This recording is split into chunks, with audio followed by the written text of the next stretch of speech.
Assalamualaikum warahmatullahi wabarakatuh. Hai sahabat-sahabatku, ayo dukung terus channel MD Islami Populer agar selalu memberikan konten-konten yang bermanfaat. Ingat, jangan lupa like dan subscribe dan bagikan. Terima kasih. Siapapun yang berjuang di jalan Allah, kita wajib untuk mendukung. Siapapun mereka, madhab manapun, dalam keadaan bagaimanapun kita wajib menolong orang yang berdakwah di jalan Allah, orang yang berjuang untuk agama Allah Subhanahu wa taala. Madhabnya apapun. Mau dia Syiah, mau dia Wahabi, mau dia siapapun, enggak peduli. Yang penting kita bisa mendukung mereka berdakwah di jalan Allah atau berjuang di jalan Allah Subhanahu wa taala. Entah mereka dari HTI, entah mereka dari FPI, entah mereka dari FUI, siapapun yang mereka berjuang di jalan Allah, kita wajib mendoakan dan kita juga wajib untuk mendukung. Nggak bisa mendukung secara fisik, secara doa, secara moral maupun material. Doakan kepada Allah Subhanahu wa taala. Jangan orang yang lagi berjuang ini langsung untuk dikritisi. Nah, ini menyebabkan daripada perpecahan umat Nabi Muhammad SAW. Jadi hendaknya ketika kita berbicara untuk menyampaikan hukum Allah, gunakanlah pesan-pesan itu yang membuat rukun umat Nabi Muhammad, yang membuat solid umat Rasulullah, yang membuat mereka semakin bersatu, yang membuat mereka saling ukhuwah, menyambung tali silaturahminya, menyambung tali hubungannya kepada Allah Subhanahu wa taala. Jangan kita membuat statement-statement yang akhirnya menjadi pecah belah umat Nabi Muhammad sallallahu alaihi wasallam.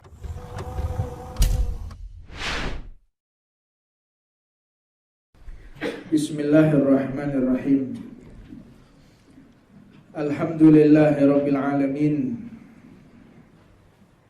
Hamdan li rabbi khassana bi Muhammadin wa anqadana min dhulmati jahli wa dayajiri.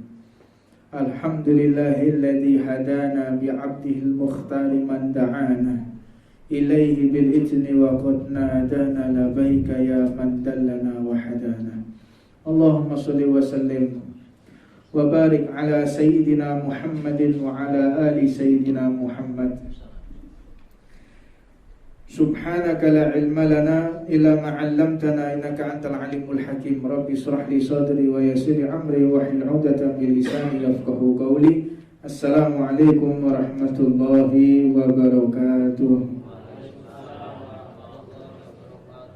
Alhamdulillah, puja dan puji syukur kita haturkan kepada Allah Subhanahu wa taala atas kenikmatan yang Allah berikan kepada kita berupa ilmunya Rasulullah sallallahu alaihi wasallam. Maka inilah puncak daripada kesuksesan kita di muka bumi. Tidak ada yang lebih afdal kecuali menuntut ilmunya Rasulullah sallallahu alaihi wasallam. Jika seseorang menuntut ilmunya Rasulullah, dia mendapatkan ilmu tersebut, tentunya dia harus mengamalkan. Lebih-lebih lagi dia wajib untuk mengajarkan. Balighni walau ayat, sampaikan walaupun satu huruf. Maka seseorang yang menyampaikan dakwah di jalan Allah, beliau Habib Umar mengatakan harus tahu kondisi. Orang yang mau dakwah menyampaikan pesan-pesan Nabi Muhammad, hendaknya dia tahu situasi, tahu kondisi, dan tahu waktu. Sebab jika pesan-pesan Rasulullah disampaikan, pesan yang baik disampaikan bukan pada waktu yang tepat, akan menjadi konflik. Pesannya bagus, tinggalkanlah minuman keras, tinggalkanlah perjudian. Yang diajak ngomong orang yang lagi mabuk, yang diajak ngomong orang yang lagi kalah judi, ya tambah ngamuk. Jadi ketika menyampaikan sesuatu itu harus tahu waktu. Lihat dulu ini waktunya tepat atau tidak. Dia dalam keadaan habis sholat asar, dia mandi sore, lagi minum kopi sama minum kopi sama makan suguhan.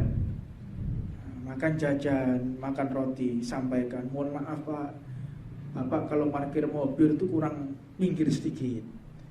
Jadi kalau kurang minggir kayaknya tidak mengganggu jalan. Itu tepat waktunya. Bukan ketika pas sumpek pulang kerja dia capek-capeknya, Pak mohon maaf Pak, mobilnya kurang minggir kalau parkir. Mau apa kalau saya parkir di tengah-tengah? Ini bukan jalannya sampean. Akhirnya seperti itu. Jadi ketika menyampaikan tahu waktu, tahu situasi, tahu kondisi. Pesan-pesan Nabi Muhammad ini semuanya baik, semuanya indah, semuanya wajib disampaikan. Tetapi jika sang penyampai tidak tahu waktu, tidak tahu kondisi, maka menjadi konflik di tengah-tengah masyarakat. Seperti halnya saat ini. Ini banyak orang yang ceramah, tapi nggak tahu kondisi, nggak tahu waktu, nggak tahu situasi. Akhirnya menjadi perpecahan di antara umat Islam. Misal, seseorang mengatakan di dalam hukum untuk masalah riba haram. Riba ini haram. Siapa yang mengingkari riba ini haram? Yang tidak mengingkari, yang mengingkari siapa? Tidak ada ulama. Yang mengingkari riba itu pasti haram. Tatkala kita diundang di bank konvensional, ya kita jangan menyampaikan bab riba. Sampaikan masalah sholat, sampaikan masalah zakat. Jangan sampai bersinggungan dengan orang yang mendengarkan. Sebagaimana yang dikatakan dalam kitab Da'watu Tammah. Qala radhiyallahu ta'ala anhu wa nafa'anallah bih. Al-Imam Abdullah bin Al-Haddad mengatakan, di dalam pesan, fa'lamu, ketahuilah, bahwa orang awam ini membutuhkan daripada nasihat. Orang yang tidak mengerti ilmu agama ini membutuhkan nasihat. Tetapi nasihat itu jangan sampai membuat dia semakin jauh dan merasa terbebani di dalam syariat. Sebagaimana diceritakan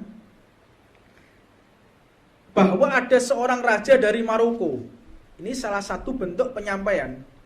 Ada seseorang dari Maroko, raja dari Maroko. Raja ini telah melakukan hubungan suami istri pada siang hari. Maka raja ini mengumpulkan semua ulama, semua cendekiawan Islam untuk bertanya, apa kafarah yang harus saya lakukan? Maka dikatakan oleh beberapa imam yang ada di sana, yang bisa menjawab daripada pertanyaan ini adalah Al-Imam Musa bin Ujail. Beliau ini mengatakan, wahai raja, engkau harus berpuasa 2 bulan berturut-turut, tidak boleh yang namanya bolong. 60 hari 2 bulan berturut-turut bagi orang yang melakukan hubungan suami istri di pagi hari. Jadi dia membatalkan puasanya dan dia menjima istrinya, maka hukumnya dia harus berpuasa 60 hari berturut-turut. Di hari 59 engkau putus, maka engkau mengulangi dari awal lagi. Jadi selama 60 hari itu nggak boleh putus. 40 hari sudah dapat 58 hari, 59-nya dia nggak berpuasa, bagaimana? Ngulang mulai pertama lagi. Ini daripada orang-orang yang melakukan hubungan di siang hari. Ketika jawaban itu disampaikan, maka ulama yang lainnya ketika pulang disampaikan, wahai imam, engkau tidak menyebutkan bahwasanya membebaskan budak dan memberikan makan fakir dan miskin. Kata imam tadi, ini yang saya ajak omong itu raja. Raja itu punya segalanya, dia punya budak, dia punya harta. Memberi makan uang 60 orang itu kecil bagi dia. Membebaskan budak juga kecil. Tatkala aku menyampaikan 2 lagi opsi yang lain, dia akan meremehkan syariatnya Allah Subhanahu wa taala. Tahu kondisi ketika menyampaikan hukumnya Allah Subhanahu wa taala. Ini yang dilakukan oleh para ulama kita. Jadi benar-benar tahu ketika menyampaikan suatu hukumnya Allah, ketika menyampaikan daripada segala perintah Allah, kewajiban-kewajiban yang Allah telah tentukan, tahu kondisi, tahu yang diajak ngomong itu siapa. Nah, apabila tidak, ini akan menyebabkan kerusakan, akan menyebabkan perpecahan, akan menyebabkan permusuhan. Lah orang sekarang ini nggak tahu kondisi masalahnya, nggak tahu kondisi, nggak tahu situasi. Yang penting menyampaikan, benar yang disampaikan itu bagus, tapi belum tentu yang disampaikan bagus itu menyebabkan satu yang membuat persaudaraan kita semakin kuat, belum tentu. Maka di dalam satu riwayat juga dikatakan Al-Imam Ahmad bin Musa bin Ujail tidak membaca kitab masalah ilak. Apa itu ilak? Sumpah seorang suami untuk istri tidak berhubungan dengan istrinya selama-lamanya atau lebih dari 4 bulan. Itu ilak namanya. Aku tidak akan menghubungimu wahai istriku selama-lamanya atau dari 4 bulan, namanya ilak. Dan tidak juga menjawab masalah zihar. Apa itu zihar? Ucapan suami yang menunjukkan persamaan antara istri dengan mahramnya. Ini banyak. Zihar ini orang-orang yang nggak tahu. Mbak atau Dek, aku lihat wajahmu ini mirip dengan ibumu. Ini menjadi haram. Ini wajib diketahui oleh semua orang. Makanya sebelum nikah itu belajar bab nikah dulu, mondok dulu, baru nikah. Ini gak nikah dhisik lagi mondok, nikah dulu baru mengerjakan perbuatan wajib. Maka ini satu penyakit yang salah. Misal di bab zihar itu, Dek, aku lihat, atau istriku, aku lihat tanganmu ini mirip dengan ibumu. Lah dia ini menyamakan antara ibunya, mahramnya dia, mertua kan mahram juga. Lah ini menyamakan yang seperti itu, maka menjadi haram. Menyamakan yang seperti itu, atau menyamakan dengan ibunya sendiri. Aku lihat lehermu ini mirip dengan ibuku. Maka leher ini bagian yang tidak boleh disentuh akhirnya. Hati-hati. Ini bab zihar.